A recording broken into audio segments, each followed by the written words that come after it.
had a little interaction with kamikaze birds. Oh yeah. They're in there. The exhaust is bent up.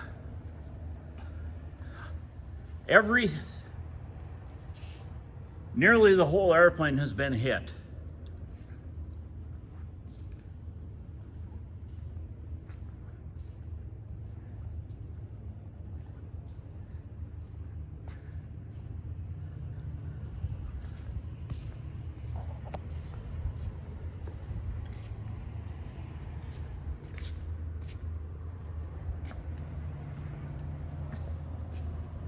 It's in the wheels.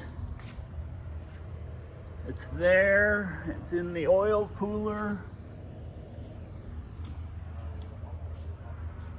Down the side. You can see one hit awfully hard on the wing and splattered.